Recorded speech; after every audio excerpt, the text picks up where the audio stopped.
Hello, everyone. Welcome to another live stream event from AbleCine.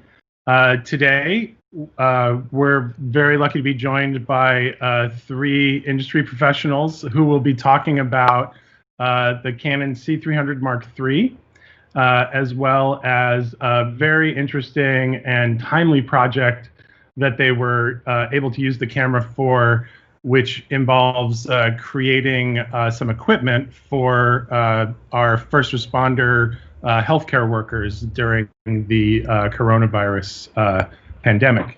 My name is Jeff Smith.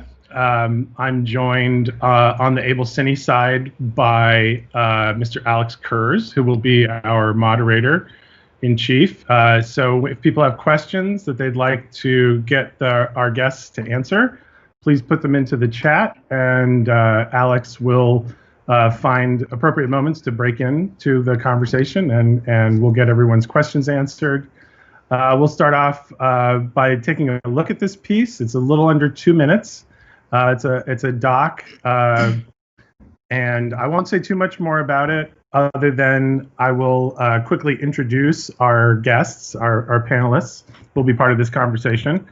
And then we'll take a look at the piece, and we'll get into getting some details from our guests today. First is Mr. Tim Wu, I guess the executive producer at Ilium Pictures, who was kind of the genesis of this project, as well as Nona Katusanu, who was the DP for this project, and also Zach Sains, or Signs rather, sorry, who did the color for this project. And we'll come back after we take a look at what they did and talk a little bit more and get to know each of them a little bit better. But for now, let's take a look at this piece, which involves the creation of intubation boxes for doctors and respiratory therapists to use under emergency circumstances. And we're back. I think that was a really, interesting and very timely kind of short doc subject.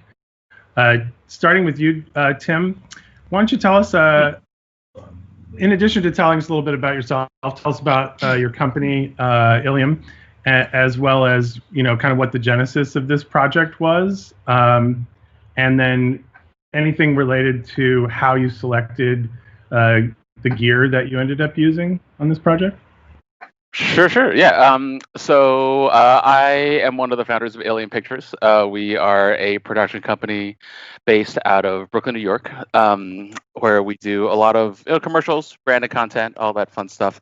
And then on the LA side of things, we have feature development and TV and all those things as well.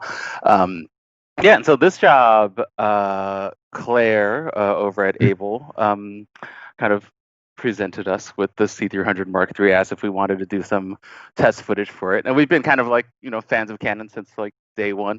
Started with like the 60D, and then all the way up to the C300s and the Mark I's, Mark IIs, all that stuff. Yeah, so we were fans. We wanted to see it, and I think this project specifically, or at least the subject, came up because one of our friends, who's a local 52 scenic artist, Brett Lane, he's been building these intubation boxes since the hiatus, and we've been following that on Facebook and everything. And we thought it'd be a good subject to film rather than just the usual, shot of skyline, right, or a close up of flowers.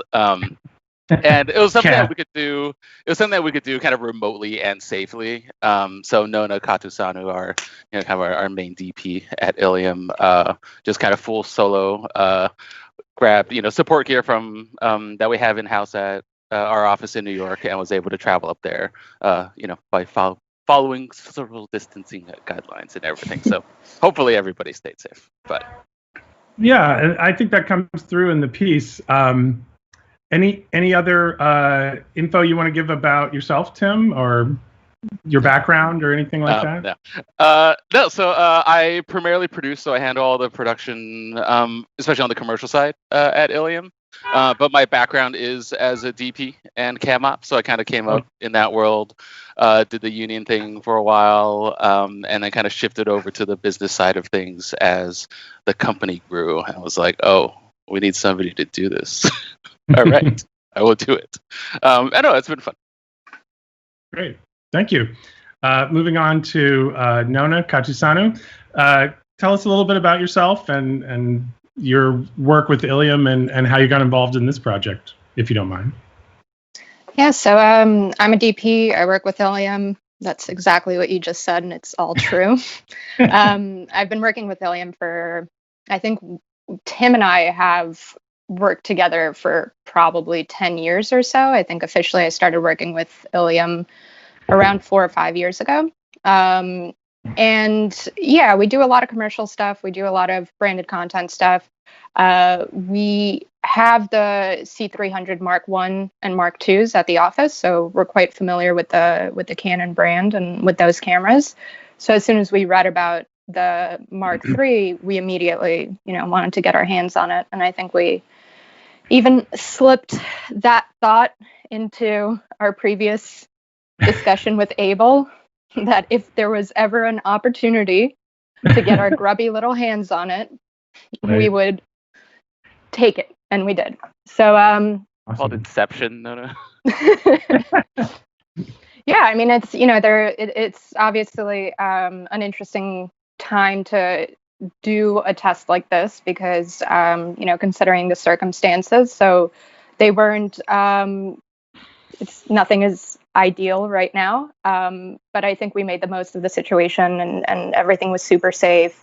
And everybody at Local 52 and Brett's team is just so unbelievably sweet and so accommodating, and they gave us the space to play around with the camera and test some of its functions. So very thankful for that. Very cool. And last but not least, Zach Sines, who was the colorist on this project. Go ahead and give us the same sort of rundown that we just heard from Tim and Nona, if you don't mind. Sure. Actually, one of the first projects that I worked on as a professional was with Ilium, and I've kind of been with them since I think that was 2015. So in here and there, started out as an AC, and then I worked my way up to be a DIT, and that's where I am currently. And I colored for Nona when she lets me, and then I colored for Tim as well. Whenever I can get my hands on footage, it's always super fun to color and see how far we can push stuff in post, so that I know how far we can push stuff on set.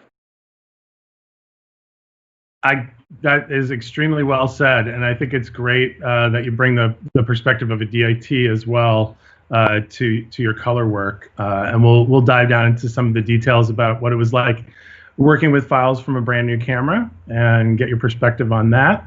But to start out, I mean, I just want to throw the question out there, like, this is definitely like a good deed that you guys did. So I want to thank you first of all, but then I also just wanted to understand a little bit about how your friend Brett began his project of actually producing these boxes, and how it came to be a motion project to document.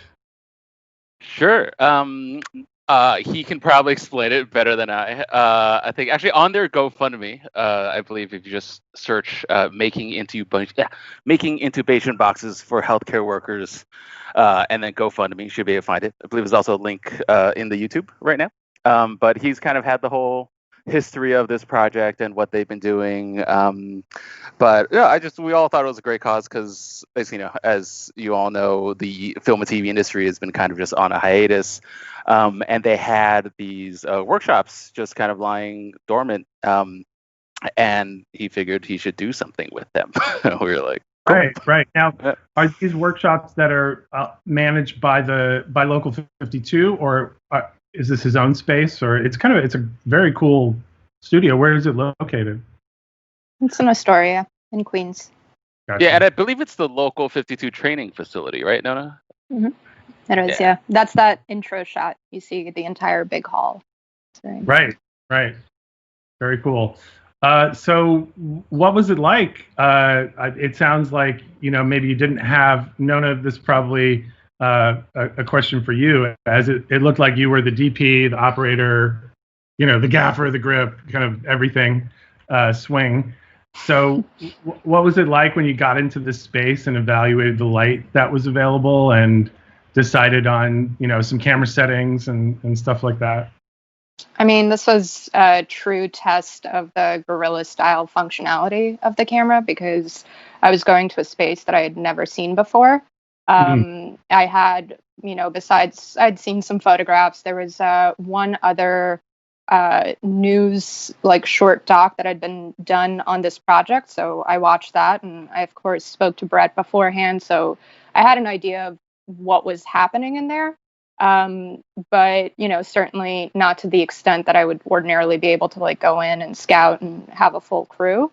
Not so much in the gaffing and gripping department because there are no lights set up. Everything is available light, which again, attests to the camera's capabilities. And yeah, I had to keep it small. I couldn't have a PA. I couldn't have an AC. I couldn't have any kind of crew support. So the camera package, the kit itself had to be very manageable. And I had to stay 6 feet apart from everybody else. So everything is shot on zoom lenses for that reason. Interesting. Yeah, that still really kind of tells the story that was just up there. So yeah, what was it like? Was this like one of your first sort of outings during the hiatus period? What was it like to have a camera in your hands and have a mask on and actually be shooting, but having to be mindful of these kind of social distancing norms that are just kind of part of everyday life now? Yeah, I mean, I had gone from sitting on my butt all day, every day for 2 straight months to all of a sudden kind of putting my brain back into production mode. Everything was at a much slower pace because everything had to just be broken up into manageable chunks of receiving the equipment, building everything, doing it all on my own. And then it's like riding a bike, that part you don't forget, but then to also be cognizant of staying safe and keeping a mask on and keeping gloves on.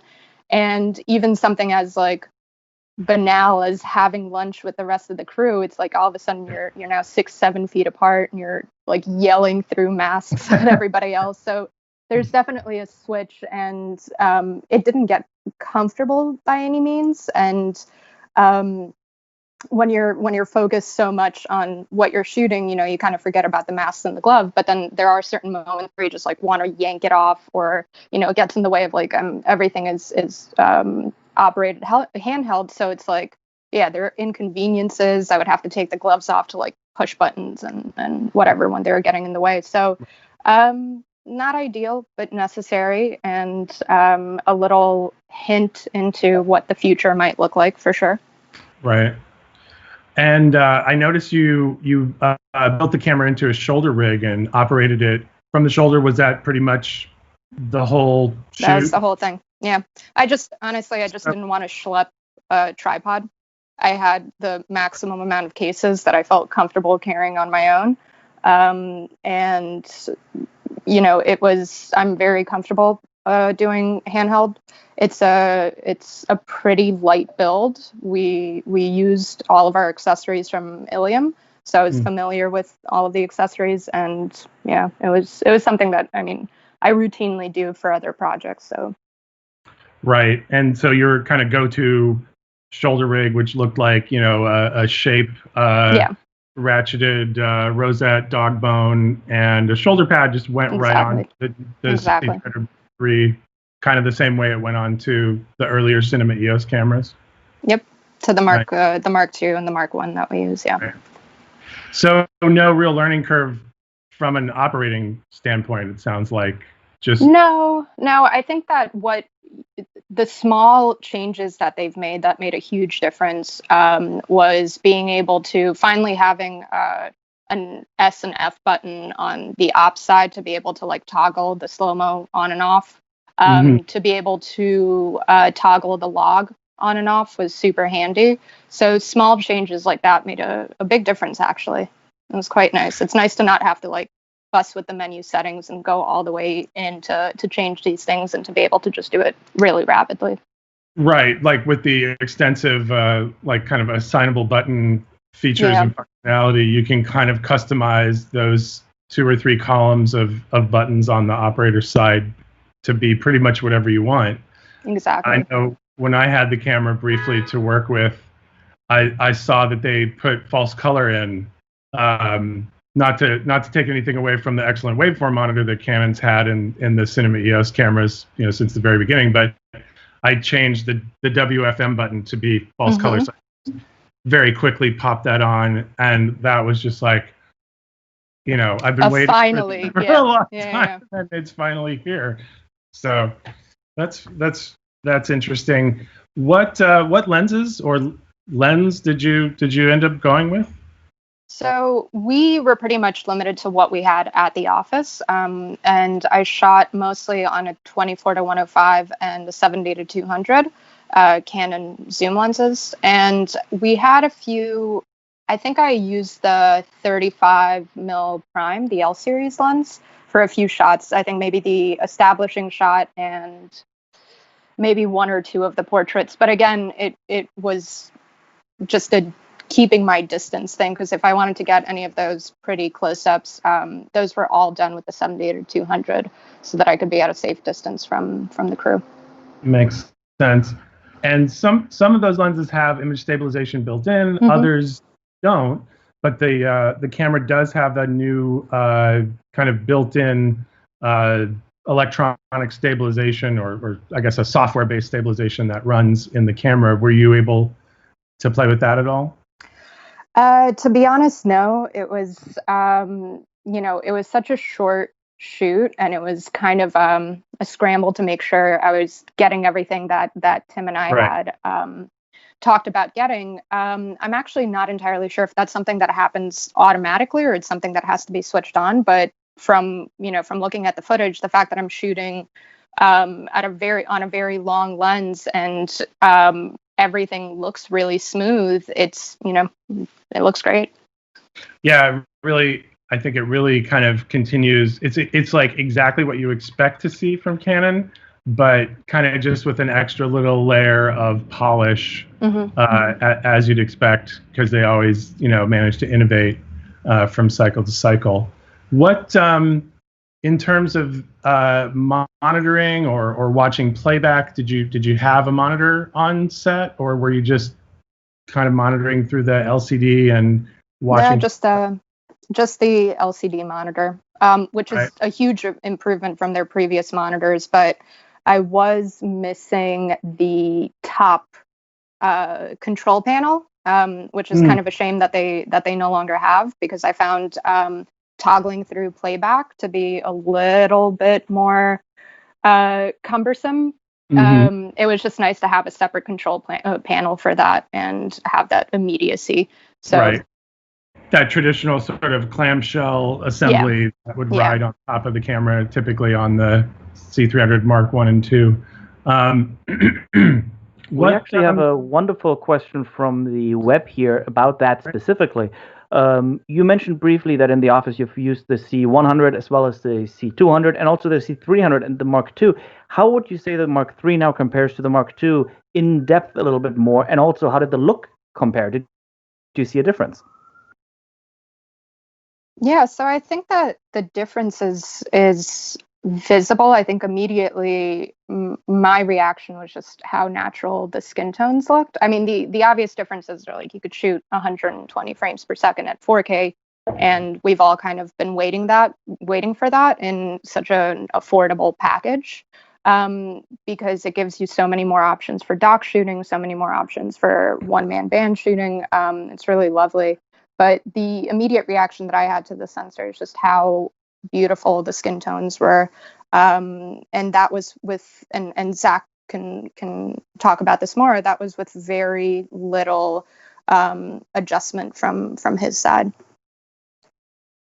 Yeah, Zach, do you want to weigh in on just kind of your first blush reaction of getting a hold of these files? And I assume you've worked with footage from other Cinema EOS cameras in the past. How did it compare? How was it to work with and just tell us a little bit about your coloring environment as well. So my coloring environment, I have a Sony OLED that I use on set and to color with. And I'm using an iMac Pro. So right off the bat, I could tell that skin tones were great, and I was very, very happy to see that. And it also helps when you have a DP who knows what he or she is doing, and Nona absolutely knows what she's doing. So it's always nice to get footage that is easy to work with. So with good files, with a good negative, I was able to manipulate and to bring skin tones to life, and I can go into the nerdy details later.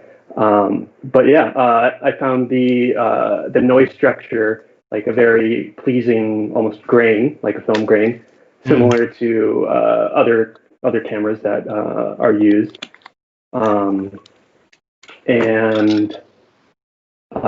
Yeah, I think compared to the C300, I think it's a little easier to achieve.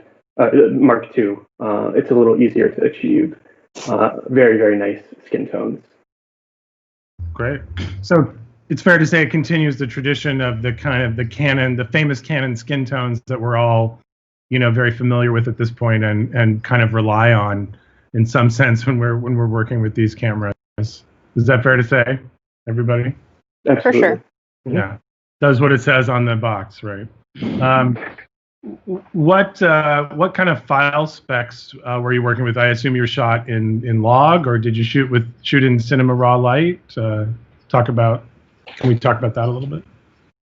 Yeah, it was log 2, Cinema Gamut, and Cinema Raw Light. Just highest quality possible throughout, and it was always on the 35 millimeter sensor. I didn't try the Super 16 crop, although that would have been interesting. But again, it was like a really quick day. So right, and it was just a single day shoot. Yeah. And how much time beforehand did you have with the camera to get familiar with it? I believe the camera arrived at our office like 2 days prior, and I had about a full day before that to familiarize myself with it and watch other tests and see how far we could push it given our own circumstances. And there's a lot that I would have loved to do. It just wasn't possible in the short amount of time. Did you mostly stay at the kind of nominal base ISO of 800? Yeah, everything is shot at 800. I didn't really get a chance to test like the full 10 stops of the NDs to take it outside. I would have loved some low light situations to see how well it does at higher ISOs. But everything was pretty baseline. Yeah. Right. I did notice. I mean, obviously with RAW and with a talented colorist available, you don't necessarily really need to worry about white balance as such. But did you just go with kind of a daylight setting for monitoring?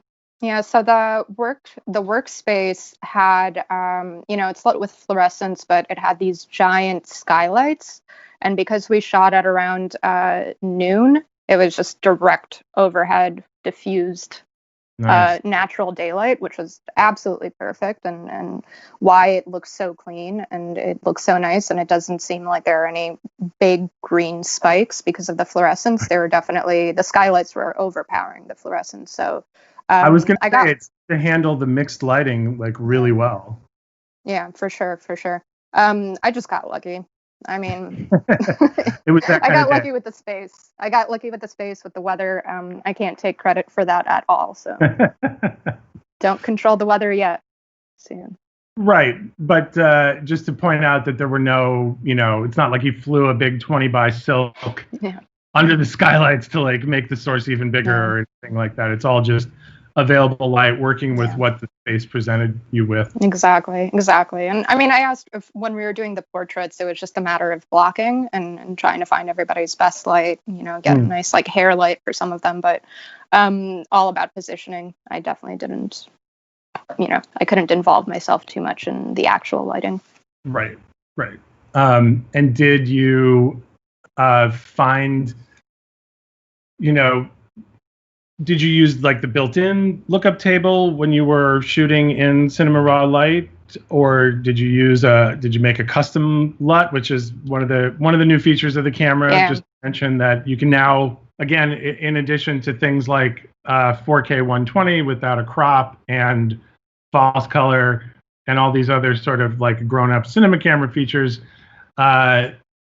we also now have the ability to load our own LUTs in that we could create in an environment like Resolve or what have you, which is really cool. But the stock LUTs, I was working with the camera a little bit, and they seem to deliver that very kind of standard baseline Canon look, exactly what you expect, but with that sort of unique texture and creaminess. Is it Zach, as part of building the look for this? It seemed like it's motivated from kind of a film-like place. Is that fair to say? Absolutely. I used a film emulation LUT. Nona and I have worked together a bunch of times, and we always kind of like the film emulation LUTs, but then kind of make it our own. So the coloring process was pretty interesting on this, because I'm used to having a DP sit next to me, and then we grade until everything looks great.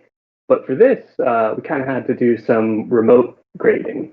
But luckily, since Nora and I have established a great working relationship, I can kind of think ahead and think about what she would potentially want. So that helped a great deal. Nice. And did you work in any particular type of like color management space, like I don't know, ACES or Resolve Zone color management or anything like that? I used Resolve color management, and then I made sure to change the settings in Resolve to reflect Canon's RAW. So I made sure that was a thing, because I think we've all been there as far as people who color or edit. If that isn't taken into consideration, your colors can look kind of funky. If it's like decoding to like red or airy or something like that. Right. Often there are like a couple of different debayer recipes in Resolve. One from the manufacturer, one from Blackmagic. And I always try to do a little bake off just to see which one I like best. Tim, maybe you could talk a little bit about the editing process, and did you utilize the in-camera proxy or secondary recording capabilities, or? Yeah, no. So we did proxies through Premiere because we didn't have enough SD cards to make proxies on site. I think also because of kind of the one man band nature of the shoot. We wanted to limit as much like media that Nona was handling on the day. So we figured we'd just leave the proxies to post. So I believe we had two 512 CF Express cards. And that carried her through the day. I don't believe we filled all of it. I think it was about 1.5 for about, what would you say, like 6-7 hours of shooting, if that? Yeah, so it was about 90 minutes of footage for 6 hours of shooting. Mm-hmm. And then so that was about 1.5 cards. And then so about like 800 or so gigs of footage. Made proxies through Premiere, edited off that, and then just kind of the typical exported an EDL XML to Zach, and he made it look pretty. But no, everything I think is like I said, we were talking about this before. Like even I could have edited straight off the RAWs, It wouldn't have made my MacBook happy, but it would have been possible. Right. I think like for us, at least at the time anyway, like the turnaround was pretty tight. So we were trying to make the workflow as fast as possible. But yeah, I mean, in another universe, I definitely could have edited straight off the raw. And we're on I think we're on like a 2017 MacBook Pro. I want to say, I forget, but it's definitely possible. Like I think the Canon RAW files have always been super post friendly, and Premiere friendly. So it's it's a good experience. It carries from the post experience we've had with Mark IIs and Mark I's, I'd say. And that's good to hear. It seems like when a new camera comes out, there's always like one, and you try every sensor recording mode or file format or codec that's available, and there's always like one that like you drop on the timeline and it's just black. But I didn't notice that with this camera at all. Like it's utilizing these kind of tried and true Canon codecs, the Cinema Raw Lite, which is I think a lightly compressed RAW format, somewhere between like 3:1 and 5:1, somewhere in that range is my understanding. And then good old XF AVC, which is really kind of the same codec we've had since the C300 Mark II, and all the files that I tried just went right on the timeline for purposes of edit or color. I mean, I assume that was your experience as well, Zach and Tim. Oh yeah. So that's always nice. And the fact that we now have the high speed mode available in 4K up to 120 frames a second without any sort of crop, so the full Super 35 field of view is nice because you don't have to do that kind of weird math in your head of like, if I'm on, Super 35 and I'm on a 50, then that's already kind of like an 80 mil lens in terms of field of view. And then when I crop in, it's like 150 or something. And so now you can just kind of go into slow motion whenever you want and not have to worry about like backing up against the wall to like, or zoom way out on your lens. Yeah, it was great not having to resize your clips. Right. Not as compared to the Right. C300 Mark I days, where all your slow-mo is 720. But no, it's been good. It's good having all your clips the same resolution for that.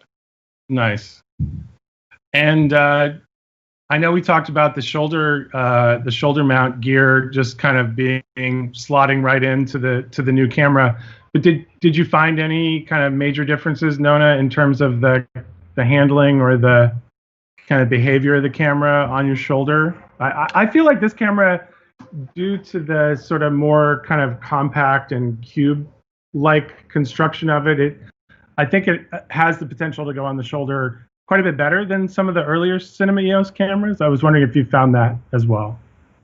Yeah, I think they struck a good weight with it, that it's quite easy to balance without having something on the back. They do have the expansion unit if you want to put on V-mount batteries, which I'm sure would also help with the weight.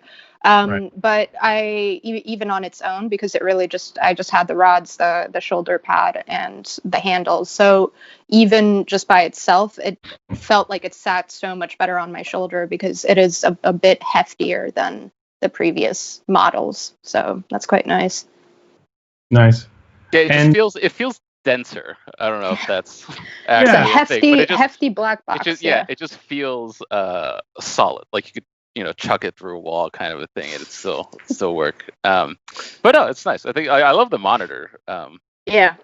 It can get very bright. If you manipulate like the panel luminance, or there's a setting in the menu that allows you to utilize kind of the full power of that backlight, and it is, I would say it's near kind of daylight viewable even for how bright it gets. Yeah. I'm wondering, so you mentioned, you do have the option of a couple of different expansion units if you're doing something that's more of a traditional kind of broadcast or ENG type of, as well as an eyepiece that can go on the rear of the camera. But just rolling with that one kind of larger in-body battery and not going with it, and one of the extension units and V-Lock or Anton Bauer. How did you find the battery life?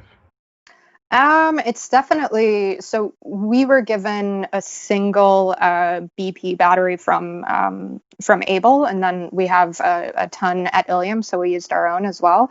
It's definitely more of a power suck than the previous models. So instead of 2 to 3 hours, I was swapping batteries like every hour and a half.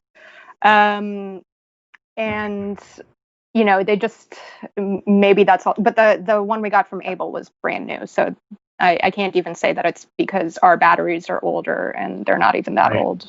So there's just a little bit more going on under the hood with the Digic 7 processor. And clearly you made, very elegant and tasteful use of the high speed throughout the project. So that's probably, it's maxing out the camera's data rate, as well as the just kind of everything's on at full blast. And yeah, I imagine that's probably going to drain batteries a little bit more quickly. So it was a single day shoot. How did you, I think this is an interesting kind of just from a production person's perspective, how did other people react to having you in their space, especially during this time of social distancing and so forth? And I know, in the tradition of documentary, there's definitely the kind of wanting to try and be a fly on the wall in certain circumstances. Did you find that kind of personal space and personal interaction as a documentary cinematographer, that it felt not just for yourself, but could you sense that it felt different for others? Yeah, it was, well, again, I want to highlight that everybody working on that crew is just very open and very welcoming. They had been working together for months at that point, so they were pretty used to working with one another. I think that having me there was, interesting. It was something new rather than like the same, couple of people that they were seeing every day. We got along fairly well, and it's always in doc situations and in sensitive topic situations. It's always best to have a very small footprint, so you're not overwhelming, what's happening, and you're not shifting what's happening or causing anybody to change their way of being because of your presence. So keeping that small presence was actually good, because I didn't get in the way of anybody doing the work that they needed to do. We had a nice little chat at the beginning. Brett had already prepped them. They knew what was going to happen, and he gave me a rundown of they pretty much have everything assembly line. So everybody works at their individual stations, and they finish one part and they pass it off to the next person. So that was great for me, because I was able to get sufficient footage of each step. And if I felt like I hadn't had enough, then I could always go back to that person's station and watch them do it all over again.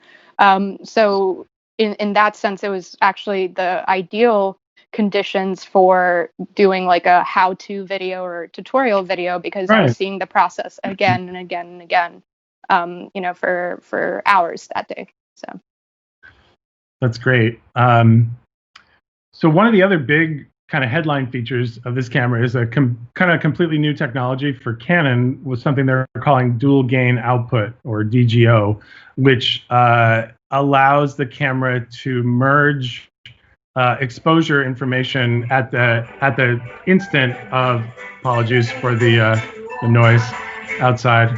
I'll just mute my mic for.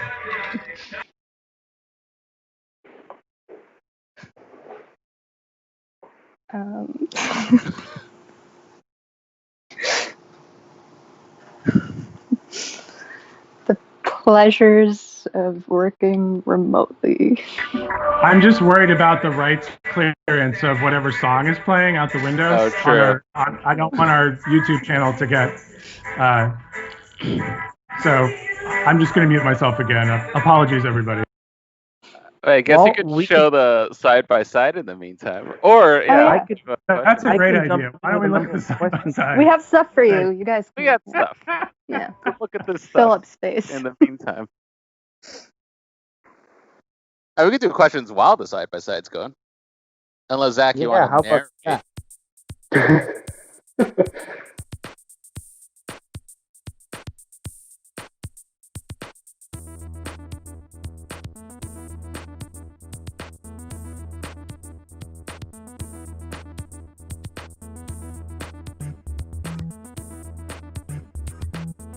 So I did a couple different iterations of the grade. I first spec'd it out in Rec 709, and then I auditioned a few different film emulation LUTs, and then we landed on this.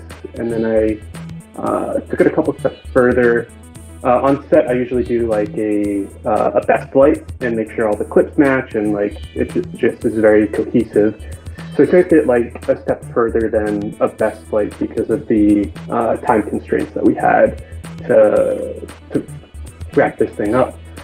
So what I did was I cooled it down first from the LUT, and then I boosted saturation in skin tone in blue so that you get a nice little blue to skin contrast, which I find can be very pleasing if done right.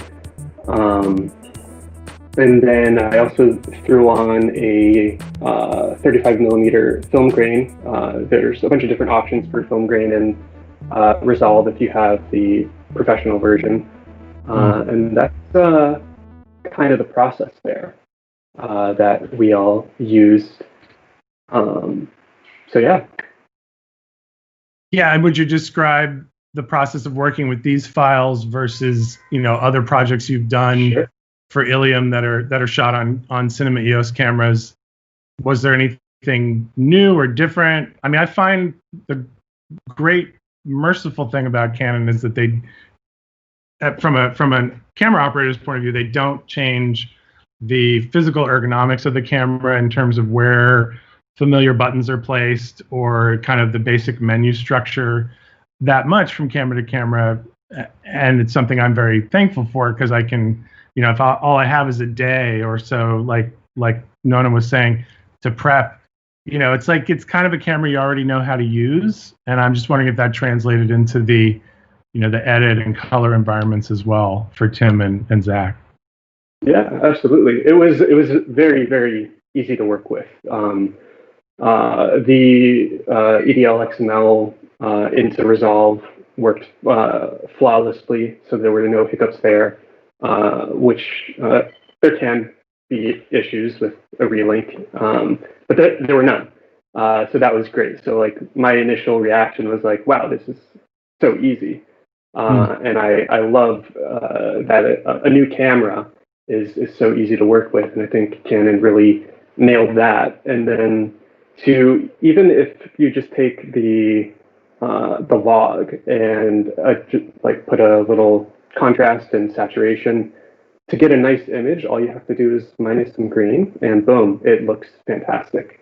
And then you just take it as far as you want to go. So for like a quick turnaround dock, this camera was amazing.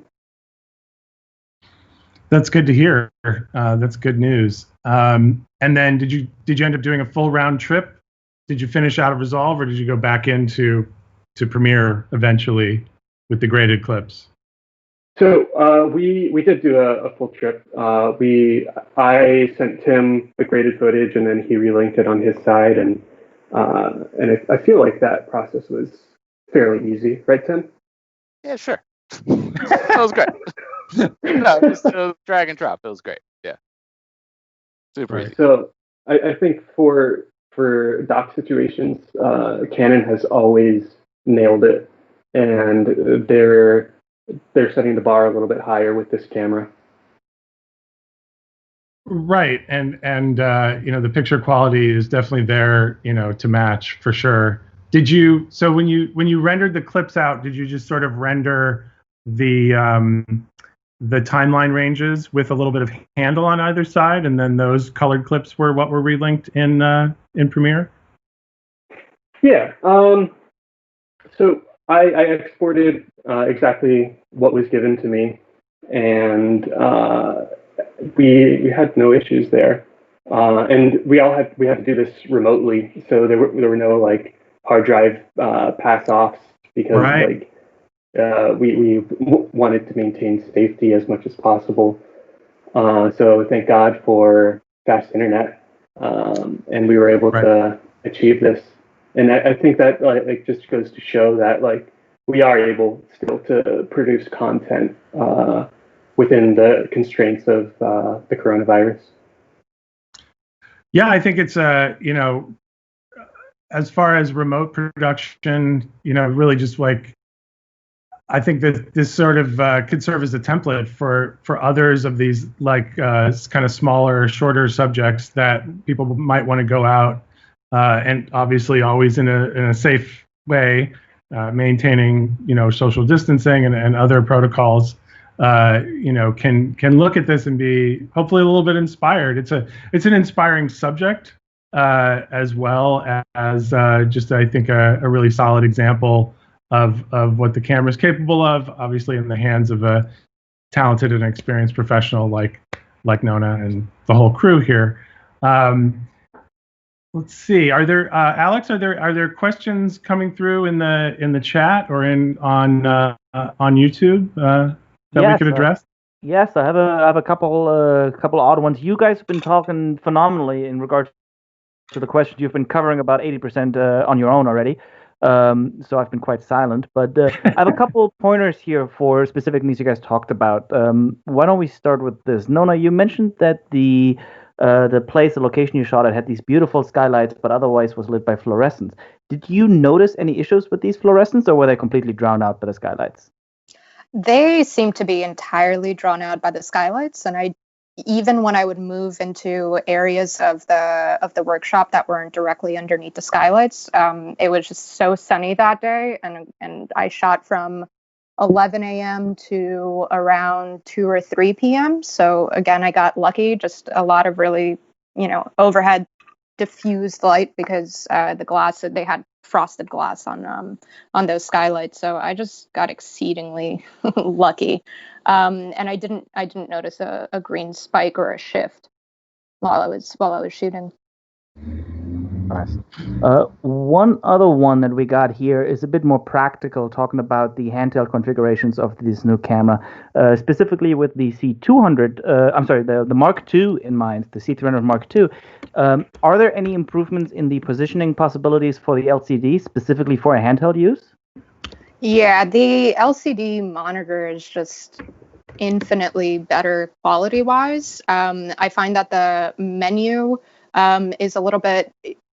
I mean, it's always been easy to navigate. So to anybody who's used the Canon camera before, it's going to be like, slipping into a glove. It's very familiar, but they've somehow made it even easier and even more intuitive. So having that immediate control is really good. Again, the only thing that I'm missing is that top panel for playback, because the playback buttons, everything is on the bottom on the op side, and it just takes a lot more pressing to get to where you need to for each individual clip. So yeah, that's one small thing, but otherwise the quality of the LCD monitor itself and it's just so much more adjustable. So that gives you a lot more play with, where it sits on your shoulder and where it moves in front of your face. And I find that very helpfch. I think it's a lot beefier too. The monitor mount itself, compared to the Mark II, which still uses like the cold shoe setup. So that was I found that really nice. I was telling Nona the thing I'm missing the most is like when you're like underslinging and like holding by the handle, like to be able to hit record with your thumb. It was the only thing I kind of missed, just from like a dock shooting perspective. But I'll take it. It's a We almost never used the LCD monitors on the previous models. Like we always had our own monitors. And it's nice that something that's like out of the box is already functioning at a standard that's much higher than the previous ones. So that's nice. It's a good improvement on that end, especially towards your older models. One other question that came about as you were talking about the battery life, and also the camera tends to run a little bit hotter than previous models. Do you think there's any concerns when shooting in especially hot weather environments of that nature? Difficult to tell in this environment because it was a nice like 60, 70-degree day and there was air conditioning inside and I didn't notice the camera running hot. And I was, shooting for 20, 30 minutes at a time. I would power it down just to conserve batteries, but yeah, I didn't notice that, so I wouldn't be able to comment on that until I truly tested it out in the sun at some ridiculous New York heat wave scenario. In which case, we just wouldn't do the shoot. So. Very cool. Jeff, that's the most pressing ones I have right now. I have a couple more that we can fit in the Q&A later on, but if you want to move on with the topic, I think that cleared up a couple of stragglers. Oh no, I think Jeff's still muted. Jeff, unmute. Thank you. Hey. I have another sort of person waiting at the stoplight with a nice song for us. So I think we'll move shortly into a kind of dedicated Q&A portion. We'll just throw it open, and we'll try to stump our panel of experts here. But just in terms of we just get to, right, especially on a day like today. We didn't get too much into the dynamic range, and I know you didn't have time really to test it. But did you notice, for example, when you go above 60 FPS in whatever mode you're shooting in, you do sort of that dual gain output or DGO aspect of the sensor turns off in order to dedicate more processing power to just doing all those frames per second. Did you notice a big difference between footage shot at normal speed and that above 60 where you didn't have the dual gain output available? While shooting, definitely not. And I was toggling between slow-mo and 24 FPS all the time. I don't know, Zach, did you notice anything, like looking more closely? It's a very good question. And if you look at some of the shots throughout the piece, there's like bright windows, and then you have dark T-shirts.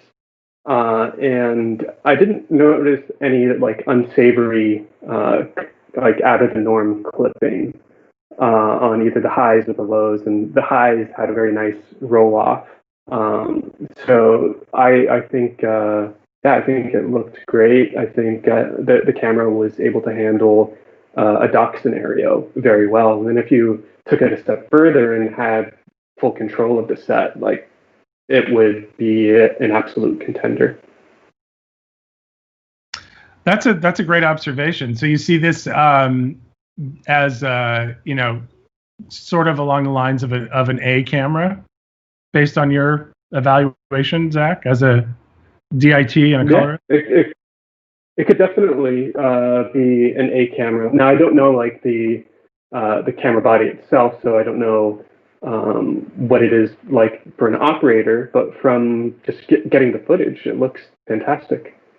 Right. So, and it was again, so clean that you felt that some added film grain generated in Resolve was the right touch for some footage that may have otherwise. And it's always great to start with the highest quality ingredients, even if you're going to beat them up a little bit in the post-production process and make them look a little grittier. Because I was, when I watched the clip initially, I was wondering, is that added grain, or was that there in the file? So that's, I think, a good thing to understand, is that if you felt the need to add grain, even though you said that the underlying grain structure was pretty solid and kind of film-like in terms of what was there, but in order to sometimes it's like you don't really notice it unless you very slightly overdo it and make it a little bit more prominent, just because we're so used to looking at such clean images these days. Definitely. And yeah, absolutely. Like we were saying earlier, the natural noise structure is is actually very pleasing. It doesn't look like any like kind of older cameras where you really notice like all of the different like gritty, gross kind of noise. The It looks very digital filmic. nasties. Yeah, exactly. Well, that was I found that as well with the little kind of around the house test clips that I shot. The other thing I noticed, and I think this is an interesting thing for someone like yourself, Zach, who's also a DIT, is that the CF Express media, even though the camera is not necessarily writing to it at ultra high speed. I mean, yes, the camera, has a pretty beefy top end data rate of, near about a gigabit per second, either in Cinema Raw Lite or even now in XFABC. But the read speeds for offloading, if you have a fast, I don't know if you experience that, but there are a couple of different CF Express readers out there that go over Thunderbolt 3 and can like actually max out that like claimed 1400 megabytes per second read speed. So you could back up a full 512 card in just a few minutes if you had a fast enough drive to write to. And I think that's an interesting trend for camera media, is that even if the cameras themselves aren't necessarily utilizing the full bandwidth of the media, that at least for people like media managers and DITs who are often under the gun and when you have very few pieces of media on the day, you want to make sure the camera department is constantly supplied with fresh cards. And I think that's along with some other relatively new media, like we've seen from Codex as well. Like we have these insanely high read speeds, and now with most media managers utilizing like a current gen Retina MacBook Pro, which has the ultra fast PCIe SSD inside, you create a scenario where there's no bottleneck, which is very refreshing, because I've worked as a DIT and a media manager, and just like waiting for that card to offload to the like super slow spinning drives that production provided you with at early in the morning after like somebody stopped off at Best Buy. Yeah. I was gonna say the Best Buy like drive. Western Digital green drive with the slowest spindle speed. It's like a whole new world. Yeah, I think we had used we were given the Sony's CF Express reader, and we were dumping to Samsung's T7 drive, that like touch one that just came out. So Nice. I mean, don't quote me, but I think it was like maybe 10 minutes per card, if that, which was incredible for that amount of 512 gigs. for 512 gigs. Right. Only thing I don't love as a producer is the cost of hard drives now, but like, I'll take the speed. Right. Yeah, the speed, like a lot of other areas of kind of computer hardware performance have not really changed that much, I'd say, in the last 10 years. Like clock speeds have crept up a little bit, but man, storage is like just keeps leapfrogging itself. So something I'm very happy about, and I think it's great that hopefully this is a trend where Canon will be standardizing on this new media. I think they're the first to use it in a motion camera, and it seems like really solid media format that I'm very happy about. And then the fact that it's form factor compatible with XQD means that who knows, there might be other options for other cameras from other manufacturers in the future. I think that's about all the major areas that we wanted to cover. So I think it's at this point, I would like to invite any of our panelists to talk about any of the other impressions or experiences that they have from doing this project, as well as thank them, and then we'll throw things open to questions from anyone who has them. So we've got plenty of time, no rush. And I got a couple of questions on deck. Or maybe while you guys think, I can kick it off with a nice and soft one for you guys. One member in the audience was saying that they are shooting a lot of documentary, especially a lot of Veritape productions, and they were wondering what have you guys used for that type of production in the past, and would the C300 Mark III a good fit for that type of production going forward? I mean, with Ilium, we have used the C300 Mark I and Mark II quite a lot. I know, a lot of documentary folks kind of go the Sony family route. I've only used the FS7 a handful of times in very, very specific environments, which for that it was well suited for. But speaking on just the Mark III alone, again, very, very easy to use, very ergonomic, very nice build, all the buttons that you need immediately available. Yeah, I mean, one person band is not ideal. I would have liked to tweak a few things just in my own shoulder rig setup, and pulling your own focus is never fun. But yeah, if I had to do it again, I would choose this camera again. That's a good point about the focus. I mean, we kind of all just take it for granted at this point that Canon Cinema EOS cameras have the best, I think, arguably or acknowledged industry-wide, the best kind of cinematic autofocus, if such a thing can said to exist. Did you find yourself utilizing that for any, like maybe when you were on the longer lenses or anything like that? No, I honestly find it kind of a pain in the butt that it's not doing the thing that I want it to be doing, and the amount of time that I spend frustrated because of that, I could have just done that rack myself. So fair enough. Absolutely, and especially if you started out pulling focus for a living as a first assistant camera person, then it's hard to wrap your mind around the notion of. But I find definitely, for things like interviews, if I'm a one-person band, rather than being kind of stuck behind the camera, fiddling with, making sure it's always in focus and just looking at the monitor, I can have the peace of mind to know that for a subject like that, it's going to keep that person in focus, and I can be next to the camera interacting with the subject instead of messing with the camera. Yeah, I think there are definitely use cases for it. Like when someone's in front of Seamless, and you can't, like, if they're gonna be in a certain place, and you can set the little marker to be like, oh, they're gonna be here in this general area.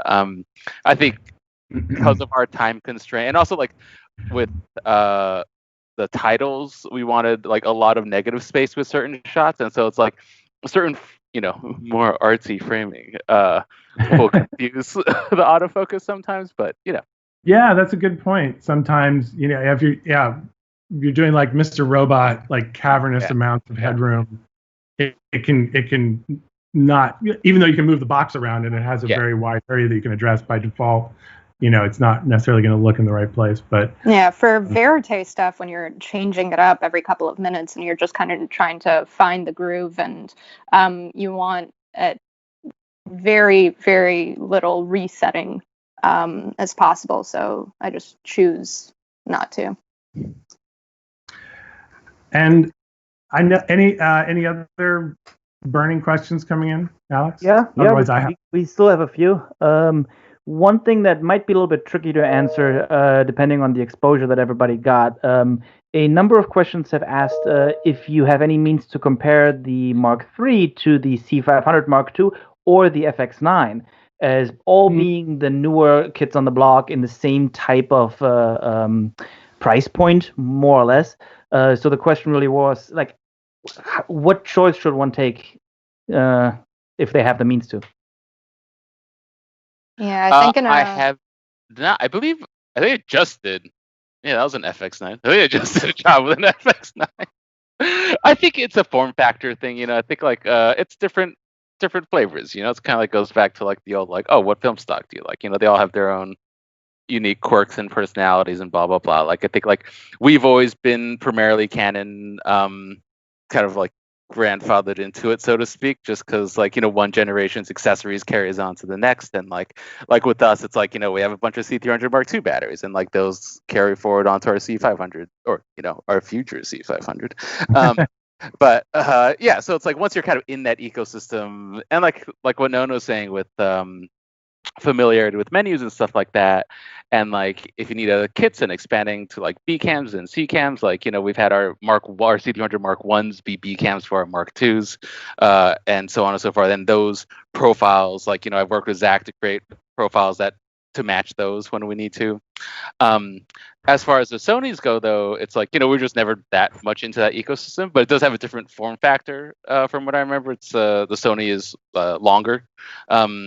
Versus the C300 Mark III being more of kind of like a cube that you can build out depending on what your use cases are. But I think it is, depending on how you use it. I think it's hard because you need to get your hands on it to kind of see what you like. You gotta like test drive it a little bit. But I think everybody has a different preference on how they want their cameras to fit in their lives. It's very poetic. Oh. It's such a personal decision, especially with handheld, and the fact that you were able to get with such a simple rig. When I saw that picture, I was like, huh, but it looked like it worked kind of like you said, like just kind of like hand in glove or fit like a glove, some kind of glove metaphor. I noticed that correct me if I'm wrong, but I feel like the piece is MOS except for the music in the background. But I did notice that you had a shotgun mic, and we haven't really talked about audio much, but that is, kind of a cool feature that's had some upgrades applied to it, compared to previous cameras. Did you notice anything about the audio that you care to comment on? I'm not an audio person at all. So if I'm going to read off like Canon specs, I do know that they've made improvements in the audio and that you have a lot more control over it. We just had a shotgun mic, and I was shooting about 50-50, like slow-mo and not. So it was really just garbage track. Like we were never intending on using it. We weren't intending on doing interviews, and of course I couldn't have a sound person with me. So I know I've gotten complaints from sound people when they've had to link up to the C300s, but you would have to ask them if this is a major improvement on that. Right. It gets audio. Right. It's in there. Can Good job. confirm. Yeah. No, that's great. And I just wanted, just as part of the documentary. Oh, actually, I will say, I do like the new, now that I think about it, the new placement of the XLR, or at least this might be carried from the C500 design, but because we haven't used the C500 Mark 1s, or any of the C500 lines, that the Mark III XLR inputs are on the other side and on the bottom, as opposed to on the monitor unit, because what we were finding a lot with our C300 Mark 1 and Mark 2 monitor units is that the weight of the XLR cable inputs and they keep would pulling you kind of tug to the side. whole rig to one side. And your LCD kind of So it's been you have it mounted on the front of the top handle, kind of It's rotate. nice that now that it all kind of stays streamlined, where like the XLR cables are all like in line with everything else, as opposed to like perpendicular. I noticed that as well, and I have spent about a day, roughly a day with each of the C300 Mark III and the C500 Mark II, just from a camera technology person's perspective. They're identical. As far as I can tell, the only difference is the sensor. Body wise, right? They're the same. They take the same extension units. They take the same, obviously the same batteries and media and so forth, but. I think they would be, a really nice pair if you did want to have, the capability of going to a full frame. If you wanted to take advantage of slightly shallower depth of field or a wider field of view in some cases, you would find that the two cameras, again, I think it would be hard to tell them apart at a distance of, where you couldn't read. The model name off of the side, but Yeah, I will say for the expansion unit, I would love a gold mount option. Don't know if they're working on that, but Right. That is a good question. We're an Anton Bauer house at Able, Yeah. both in Burbank and in Brooklyn. So that because the conversion options they can sometimes be a little bit janky and still don't necessarily get around the complaints that people have about VLOC, which is that it's a little bit too easy to pop off. So certainly people like Bill Bennett who decry the use of VLOC. But we'll take a look and see if there are any solutions that are coming anytime soon.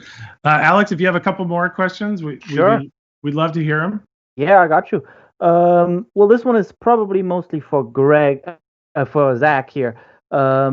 The question is if you've noticed any magenta banding in overexposed areas, or how that fall off. You mentioned before the fall off was very nice. Did you see anything drifting off into the magenta or not? I didn't notice anything. In the highlights being off color. I actually have the footage up right now. I'm looking at a window, and I don't see anything unsavory in the highlights at all. Well, that's very nice, certainly. One other question that came up was, again, something from older models of the Canon family, seeing if that feature still existed now. It's the color profile matrix to match the Alexa color profile. Have you seen that? Is that still around? Yes, the production camera matrix is still, it's interesting. The one area where Canon do seem to kind of go back and forth is with the custom picture menu. That one, as consistent as the button placement and the other menu structure and pages seem to stay from camera to camera, the custom picture menu is the one that they don't really sometimes seem to be able to figure out. And so it's been very different from, say, the C300 Mark I, C300 Mark II, the C200, and then the C300 Mark III is almost like going back a little bit to almost to the idea of the separate menu button for custom picture that the older cameras had. But it's in the same, it looks more like that menu where you're loading, it looks like it wants you, when you immediately go there, it looks like it wants you to load a custom picture style in to the camera off the SD card. It's like a file IO kind of interface. But the thing that I noticed is that you still have all the same kind of preset capabilities available from the C300 Mark II, as well as the ability still and as well to go into those other settings. And so, yes, I verified, because I'm a big fan of that functionality, which is allows you to put that production camera matrix, in addition to neutral, or I think Canon EOS or whatever the other options are. And I did sort of just roll a clip with that baked into an XFAVC file, drop the ARRILUT on it, and it was in Canon Log 2, which has a similar middle gray point to ARRILOG C, and it was good to go.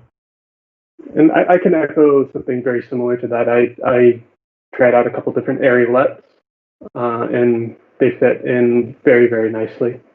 So, and to kind of riff off of that, where ARRI kind of drifts into the green zone, I found that the Canon drifted into a similar green hue. So your corrections to bring it back to life is almost the same. Like, just introduce a little bit of magenta in there, and boom, you got something very nice.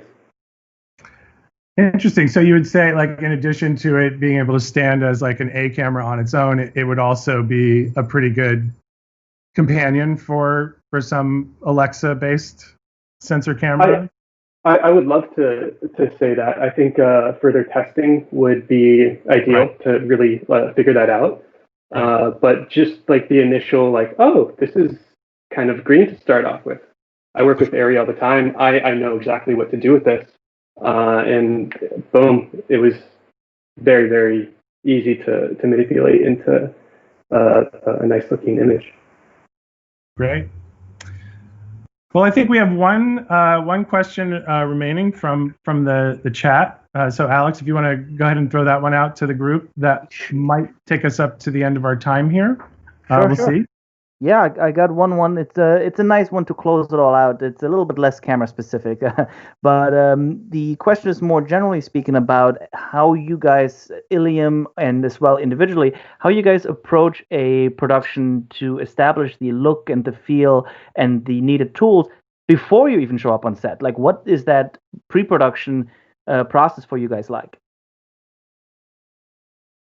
Yeah, I think Nona and I had talked about just kind of the general look that we were going for going into it. I mean, I guess to speak more broadly, as far as defining looks, I think it's kind of like, with any other production, whether it's going to commercials or like features, it's like, hey, here's a bunch of references of things we like, make it look vaguely like this in some way, shape, or form, Nona.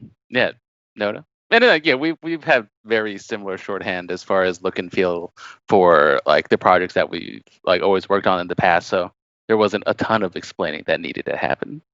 I think especially for this project, we didn't want to put in too much of our own look, so to speak. Yeah. We wanted to keep it very clean and just see what you get straight out of the camera because, again, super important. If you're one-man banding it, you got a short turnaround time and you really don't have the resources or the time to finesse it. So even, we didn't use any filters. We didn't create like a special LUT for it. All things that obviously we would have done under other circumstances. We wanted to keep this as like basic and clean and simple as possible. Generally speaking, it's why it's good to work with your friends because you spend a lot of time offset kind of figuring out everybody's tastes and aesthetics and developing that shorthand for what you need to discuss before you get onto set. But everything is pretty much, it's dictated by the project. So whatever the project needs, you cater to it. So a lot of times some of those creative decisions have been made before us as a production team come along. So we're just receiving a look that we're going to try to emulate or references that client really likes or that director really likes. We take it from there. Very cool. And just as we said, we had no questions left. We had some fresh ones come in.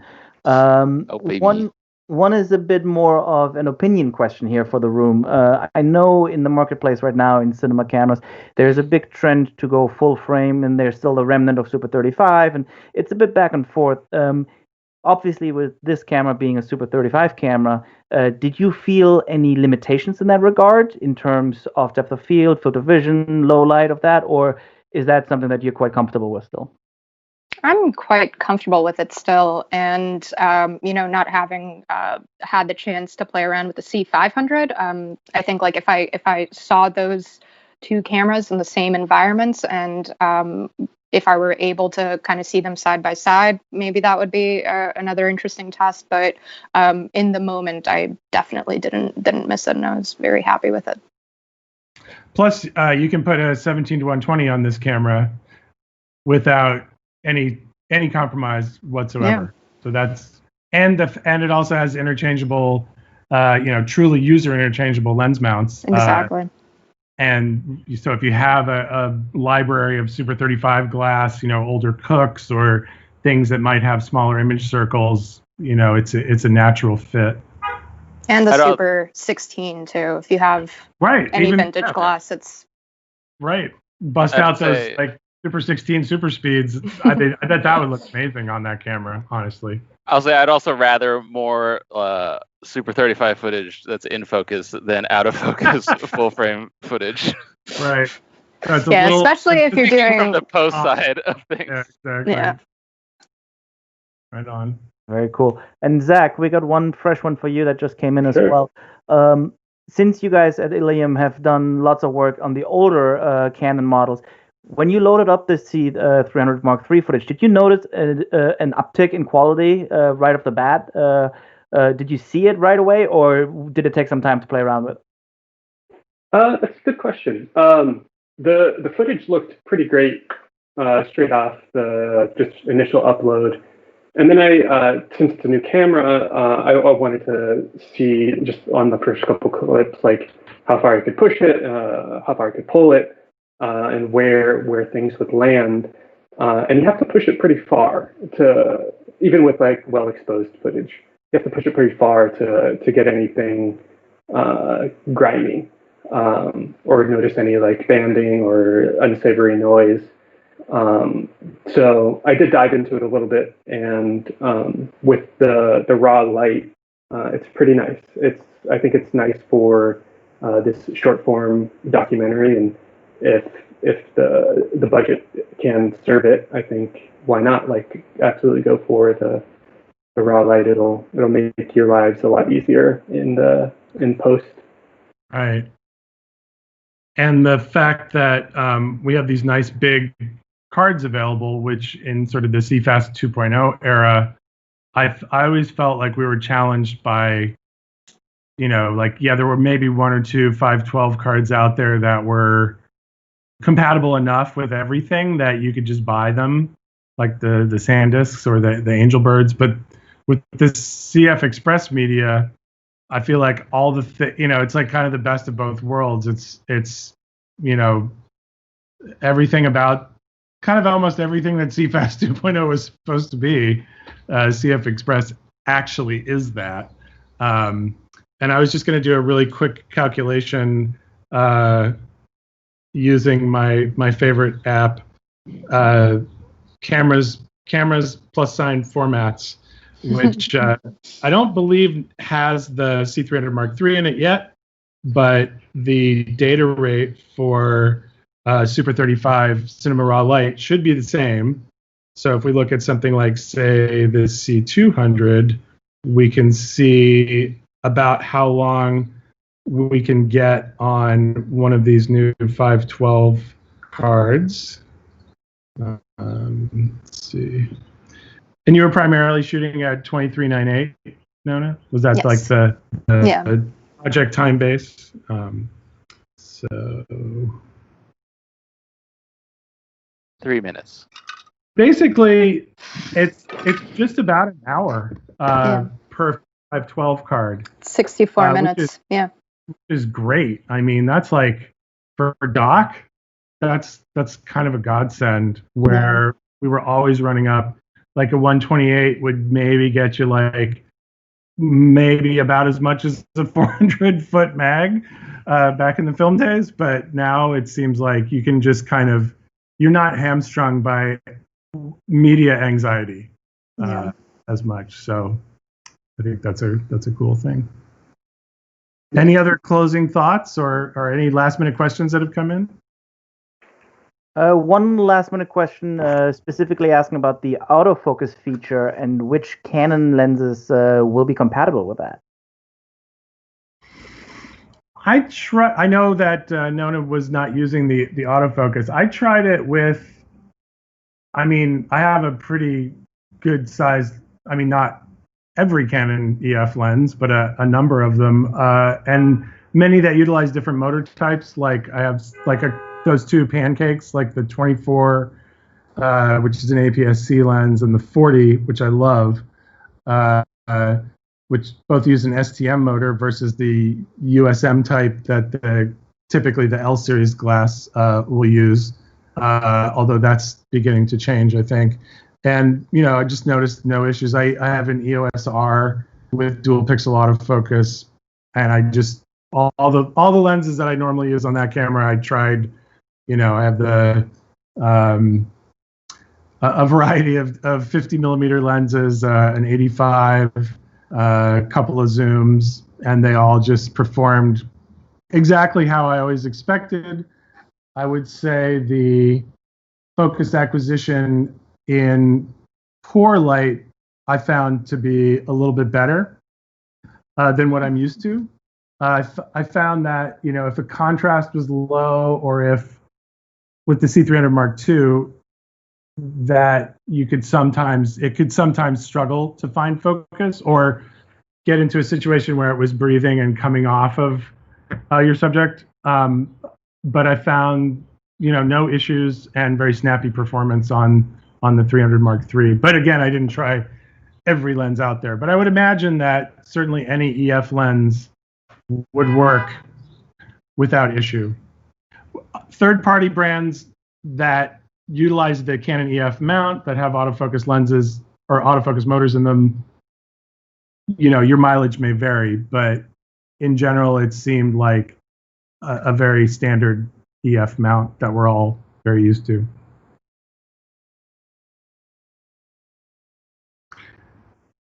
Well, if there aren't any other closing thoughts, I want to thank our three guests. Oh, please. Yeah, I just want to throw out the GoFundMe again, the subject of this piece. I know the piece I don't think won't be immediately available after this, but hopefully in the near future. But if you Google GoFundMe and then 52 builds, the number 52, and then builds, and I think Abel or Alex will also ping it in the chat right now. But yeah, no, they're close to meeting their goal. They actually don't need to build any more boxes, which is a good thing. They're just trying to get the funds to ship out the remaining ones to different states that do need them. And yeah, help them do that. Throw some money at them. Absolutely, yeah. Because while we may have, seen a little bit of light at the end of the tunnel here in New York, there are lots of other places around the country and around the world that are still very much in the thick of their first phase. Cameras are cool, but there's still a pandemic. But there's a larger purpose behind the project, right? It's not just about getting to play. Take care of that first. But when you get to do both. I mean, that's a win-win for everybody. Yeah. Any other thoughts, Nona or Zach? The one thing that I wish we could have been it has anamorphic support, which I'm super super excited about that because it's very rare that you can get that in a smaller budget level. Again, I think it's going to change, how you do run and gun and verite dock shooting substantially, especially now that there are also more budget-friendly anamorphic options available.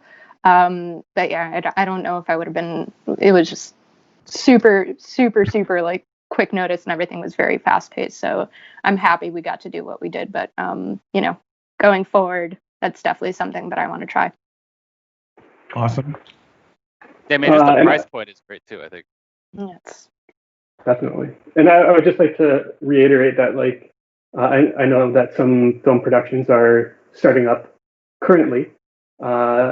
You can do it safely. So just be as safe as you can. Shoot good stories, good content, but remember, always safety first.